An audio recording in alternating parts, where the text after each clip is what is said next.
Bueno, vamos a comenzar viendo el módulo uno, el tema 5, que habla del metabolismo de los compuestos nitrogenados.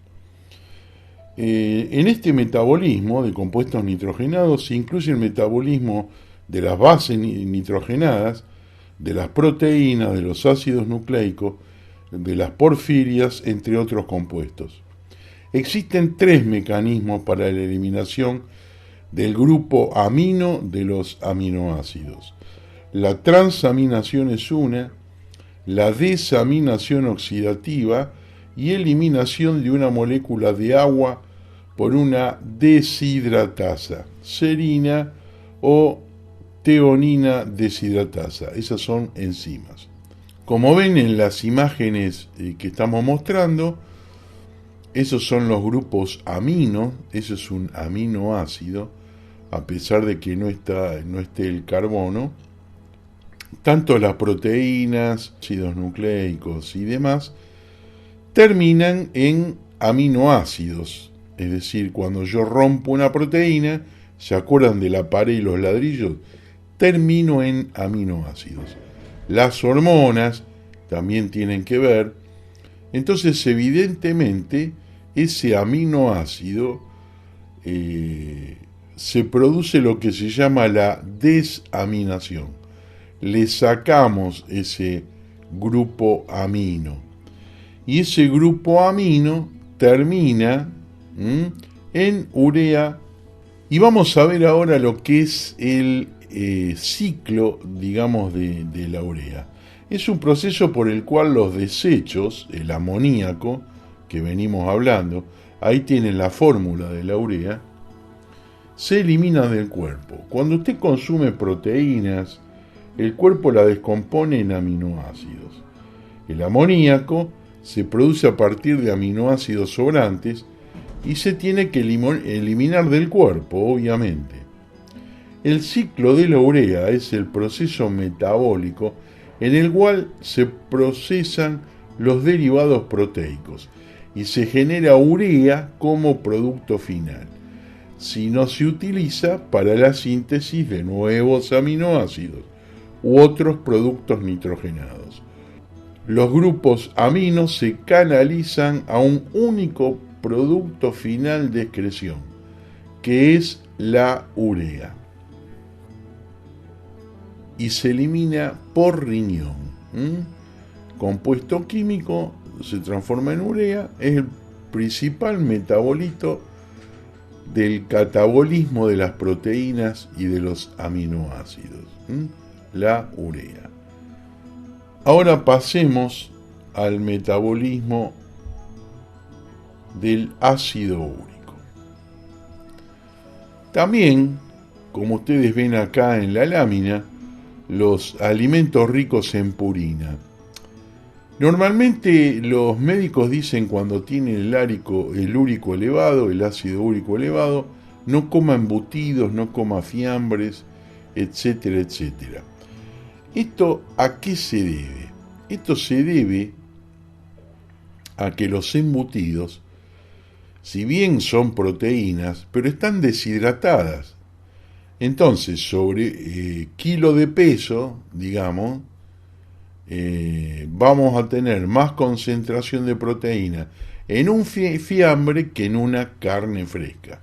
Por eso los médicos aconsejan no comer embutidos o fiambres. El ácido úrico es el producto final del metabolismo de las purinas. ¿Qué son las purinas? ¿Se acuerdan de los nucleótidos? Bueno, las purinas son esos compuestos aromáticos que tiene el ADN, el ARN, el ATP, etcétera, etcétera, cuyas concentraciones plasmáticas dependen de la ingesta de estas purinas diarias, en su biosíntesis a partir del metabolismo endógeno de purinas y del balance renal. El 90% del úrico filtrado es reabsorbido. Es generado a través del metabolismo de la conversión, tanto de las purinas exógenas como las purinas endógenas, inicialmente en el hígado e intestino. O sea que se elimina por orina también y por hígado. Ahora, ¿qué pasa con el aumento del ácido úrico? El aumento del ácido úrico es una enfermedad que se llama gota. ¿Mm? Y la gota es un tipo de artritis, ustedes lo van a ver, causa dolor intenso, hinchazón, enrojecimiento, rigidez de las articulaciones. La gota es consecuencia del exceso de ácido úrico que se acumula en el cuerpo. El ácido úrico se forma cuando el cuerpo descompone las sustancias llamadas purinas. Las purinas son sustancias que se encuentran naturalmente en el cuerpo y están presentes en algunos alimentos como las carnes, los pescados y los mariscos, y los fiambres, obviamente. Los riñones son los que retiran el ácido úrico de la sangre y se elimina posteriormente por la orina. Los primeros síntomas de un ataque de gota son el dolor e hinchazón repentinos de las articulaciones, sobre todo muñeca, rodilla, talón. Y se puede observar también como síntoma que el dedo gordo del pie también es afectado y se pone colorado. Bueno, ¿cuál es el tratamiento de este fenómeno? Bueno, hay dos. Una es la dieta. Cuando menos cantidad de proteínas comamos, menor va a ser la cantidad de ácido úrico que se produzca. Y la otra es el medicamento que se denomina alopurinol. También se utiliza un alopurinol con colchicina, porque la colchicina inhibe la acumulación de estos cristales de ácido úrico en las articulaciones que produce el dolor. El alopurinol tiene un componente que inhibe a esa enzima que ven ahí, que transforma la xantina en ácido úrico, que se llama xantina oxidasa. Entonces, como el medicamento inhibe esa reacción de la xantina a ácido úrico, el ácido úrico no se va a formar. Ese es el único tratamiento que se conoce hasta el momento. Bueno, ahora nos queda ver el metabolismo de la creatinina. Acá ven la fórmula de la creatinina y veamos que la creatinina es el producto metabólico no enzimático de la creatina y la fosfocreatina, que en condiciones normales se produce en una tasa constante desde el tejido muscular esquelético. El 2% por día de la reserva total de creatina, y que normalmente filtran los riñones excretándola en la orina. La medición de creatinina es el modo más simple de evaluar el funcionamiento de los riñones. ¿Y cómo es que se llama eso? El clearings de creatinina. Y acá tienen, en la imagen esta, cómo la creatina, que está en los músculos, que produce la energía muscular, se transforma en creatinina. Y de la sangre pasa al riñón, del riñón a la filtración glomerular del riñón y se excreta por la orina. Ahora vamos a abordar el módulo 1, tema 6, que habla de los procesos implicados en la transmisión de la información genética. Arranquemos primero para ver y observar qué son los nucleótidos. Los nucleótidos son moléculas pequeñas sintetizadas por todos los organismos vivos que están formadas por la unión de 3 elementos, como ven acá.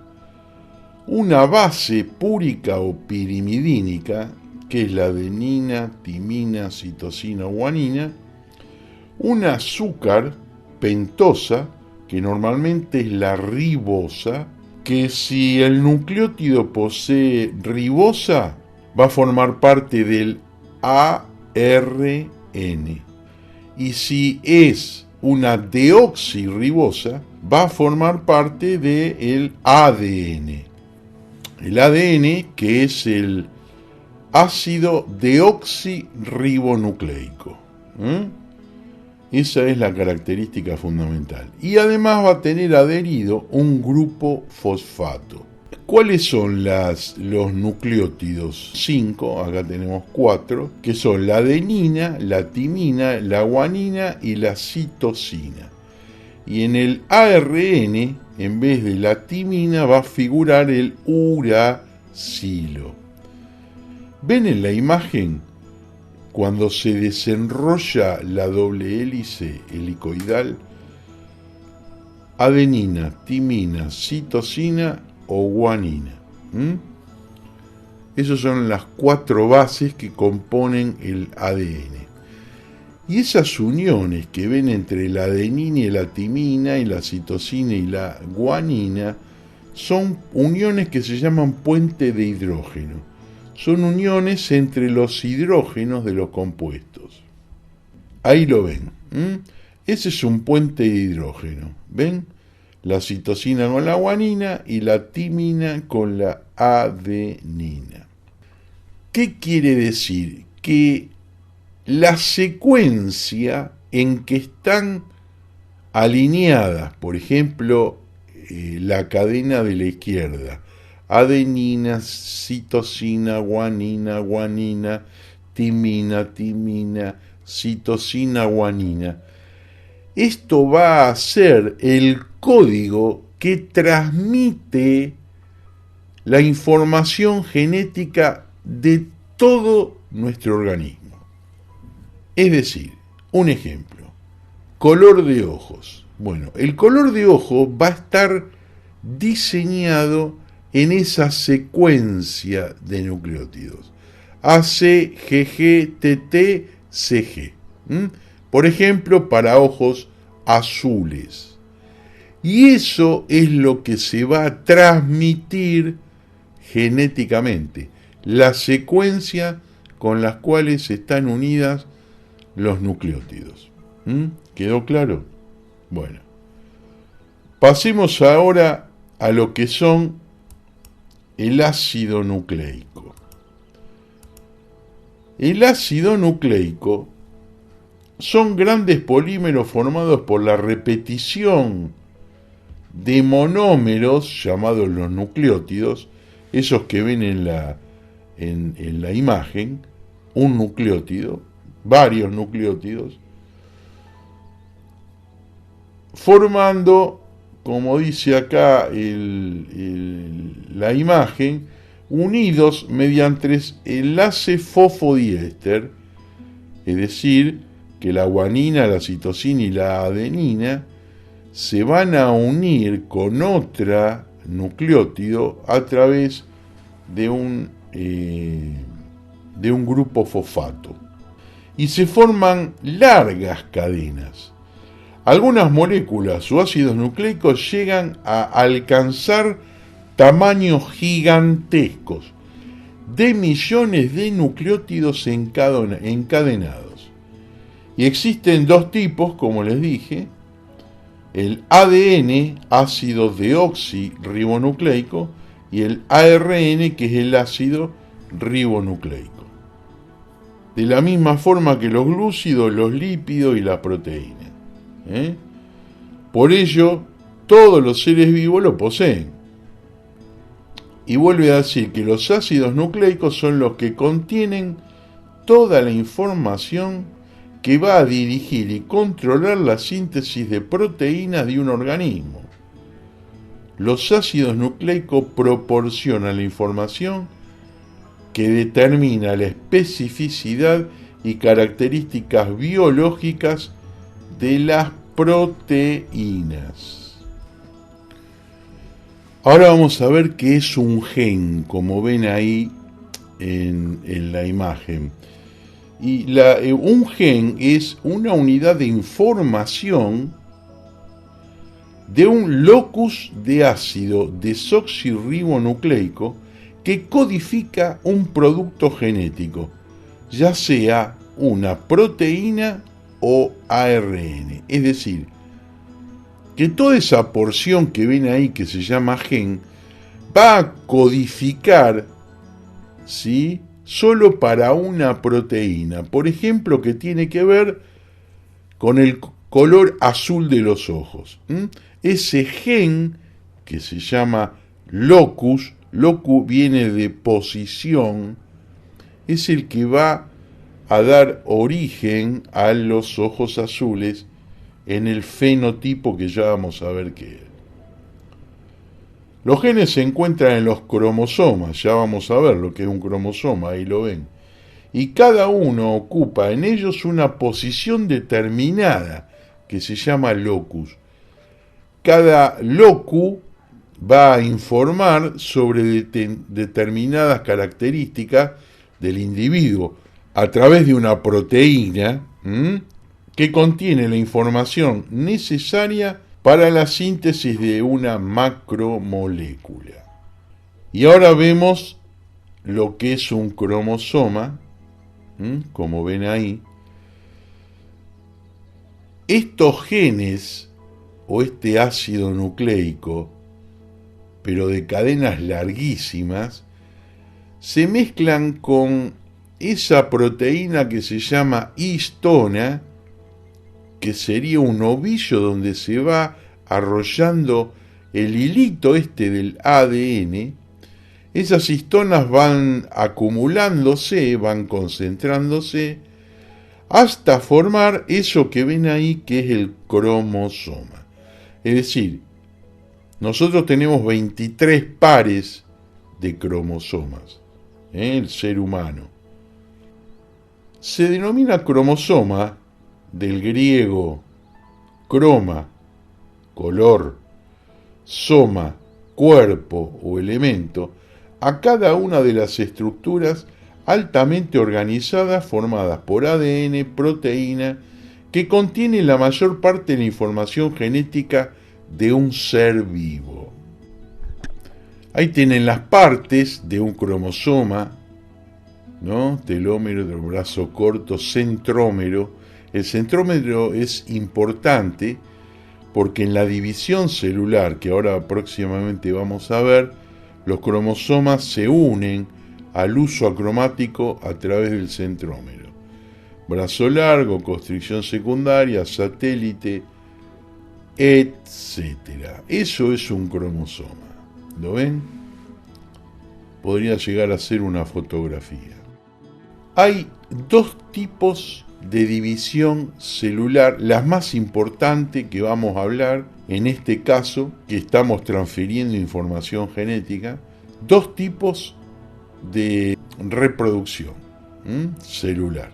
Una es la mitosis y la otra es la meiosis. ¿Cuál es la diferencia más importante? Que la mitosis, ¿sí?, es la división de una célula, se va a transformar en dos células hijas, como ven ahí en la figura. En cambio, la meiosis de una célula se van a transformar en 4 células. Pero, ¿qué diferencia hay? Que en la meiosis, como hay 23 pares de cromosomas, cada gameta, que se denomina el producto de la meiosis, solo va a tener uno solo de esos cromosomas. De ese par que ven ustedes ahí, solo va a tener uno solo. Es decir, que la mitosis solo se va a producir en todos los tejidos del cuerpo humano, excepto en las gonadas, ya sea testículo como ovario, donde se va a producir meiosis. Estos 1N, que tienen un solo nucleótido, estos son las gametas, los espermatozoides y los óvulos. No tienen 23 pares, solo tienen 23 cromosomas, no pares. ¿Está claro? Bueno, vamos a arrancar con la mitosis. En biología la mitosis es un proceso que ocurre en el núcleo de las células eucariotas y que produce inmediatamente la división celular. Consiste en el reparto equitativo del material hereditario, el ADN característico. Este tipo de división ocurre en las células somáticas. ¿Qué son las células somáticas? Células del cuerpo. Y normalmente concluye con la formación de dos núcleos, cariocinesis, seguido de otro proceso independiente de la mitosis que consiste en la separación del citoplasma, citocinesis, para formar dos células hijas. Ahí lo tienen bien claro cómo es el proceso. La interfase, primero se produce una duplicación del ADN, que ya lo hemos visto en célula. Ven como yo les dije, el uso acromático son esas tiritas que se ven ahí, y se divide en profase. Los cromosomas se ponen en la parte ecuatorial de la célula y después se van retirando una para cada nucleolo. ¿Lo ven? Después está la anafase, donde se forman dos núcleos, y después la telofase, donde se va estrangulando el citoplasma y se dividen de ahí dos células. Ahí la tienen totalmente fotografiada. De una célula se va duplicando el ADN y se transforma en dos células hijas. Ahora vamos a ver lo que es la meiosis. Del griego, meiosis es disminución. Es una de las formas de reproducción celular. Se produce en las gonadas para la producción de los gametos, que fue lo que le dije hoy, tanto el óvulo como los espermatozoides. La meiosis es un proceso de división celular en la que una célula diploide significa que tiene el famoso 2N, el doble de cantidad de cromosomas, experimenta dos divisiones sucesivas con la capacidad de generar 4 células haploides. ¿Ven? Haploide porque tienen un solo cromosoma. ¿Ven? Ahí está, uno solo. Y ese es la meiosis 1, profase, metafase, anafase, y la meiosis 2, que también tiene profase, metafase, anafase y telofase, y forma, en vez de dividir de una célula, formar dos células hijas, de una célula va a formar 4 células hijas, pero haploide. Ve que no tienen el par, sino que tienen un cromosoma solo. Y esta sería la reproducción, o sea, la formación de las gametas masculinas y femeninas, que va a dar por consiguiente la formación del óvulo y los espermatozoides, que van a ser utilizadas en la reproducción sexual. Como ven ustedes ahí. Ahora vamos a ver qué es la herencia. Acá ven, ¿lo ven el esquema? El masculino, el espermatozoide con el óvulo femenino forman un cigote. Acá sí tiene 23 pares de cromosomas. Y bueno, después el embrión y el último, el bebé desarrollado totalmente. Ahora vamos a ver lo que es la herencia.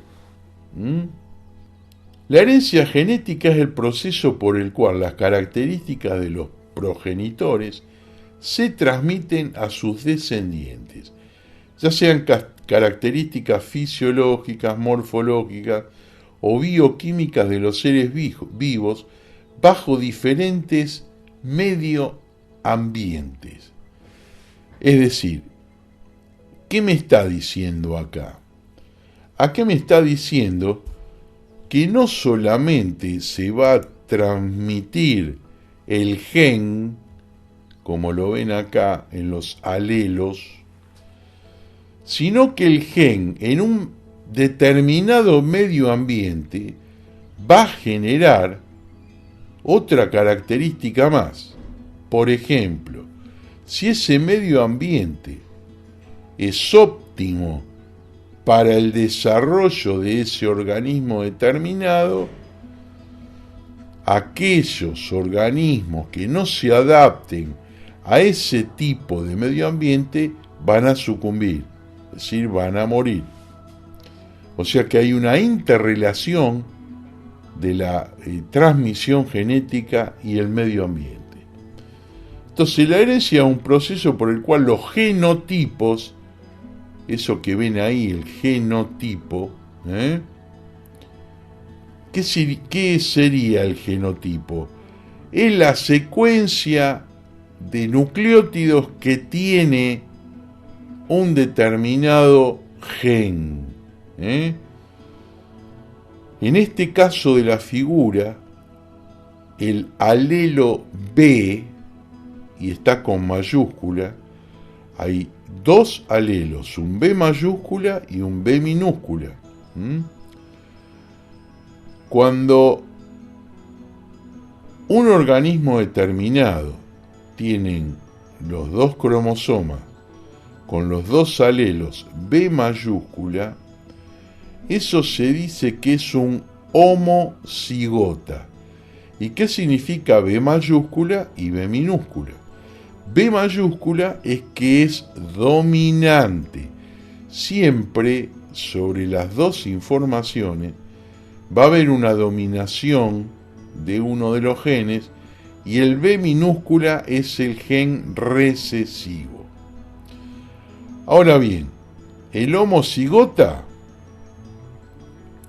tiene la doble información dominante. El heterocigota tiene el 50% de la formación dominante. ¿Sí? ¿Y qué es lo que se va a expresar? Se va a expresar el gen dominante. Eso sería el fenotipo. El fenotipo sería cómo se expresa el genotipo, que es lo que nosotros podemos ver. En este ejemplo, el fenotipo son las alas de estas moscas o moscardones, ¿ven? Ahora bien, cuando yo tengo un alelo, que es el caso de la figura de la derecha, homocigota recesivo, acá se va a expresar la anomalía genética.